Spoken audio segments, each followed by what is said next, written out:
ஸ்டாலின் செய்யல இத. ஸ்டாலின் செய்ய வைக்கப்படுகிறார். நீங்க ஸ்டாலின் செய்யறாருன்னு நினைச்சிட்டு இருக்கோம், ஸ்டாலின் ஆள்றாருன்னு நினைச்சிட்டு இருக்கோம். அவர் ஆளல. அவரு ஒரு வந்து நம்மளுக்கு ஒரு ஏஜென்ட். யார் ஆள்றது? அப்போ நம்மள ஆள்றது இந்த பன்னாட்டு நிறுவனங்கள் தான் ஆளுது.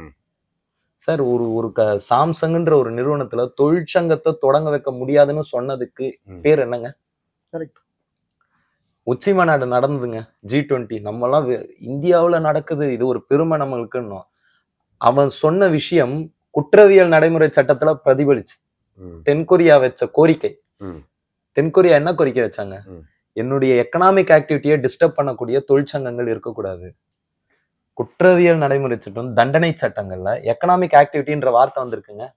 நம்ம யாருமே கண்டுக்கல. என்னடா எக்கனாமிக் ஆக்டிவிட்டி?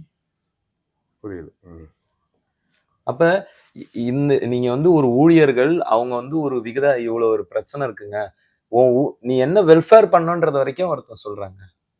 நீங்க நம்ப மாட்டீங்க, சரத்பவர் இருக்காருல்ல, இந்தியா பிளாக்ல தானே இருக்கிறாரு. அவரு வந்து சர்க்கரை தொடர்பான அந்த கூட்டமைப்புல அவர் ஒரு முக்கியமான ஆளு, அந்த சுகர் இண்டஸ்ட்ரி. அவரு வந்து ஒரு விஷயம் சொல்றாரு, சுகருக்கு நீ மானியம் இது பண்ணாதன்ற.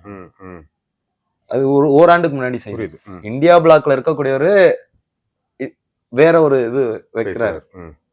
அப்ப இங்க இருக்கக்கூடிய நீங்க இவனுக்கு வந்து பென்ஷன் தராதீங்க, ஊதியத்தை இதுக்கு மேல அதிகரிக்காதீங்கன்றது, ஒரு கட்டத்துக்கு மேல ஊதியத்தை முன்னாடி இருந்தவங்க ஊதியம் கொடுக்க வேணாம்ன்றது எல்லாமே வந்து ஒரு திட்டத்தின் அடிப்படையில தான்.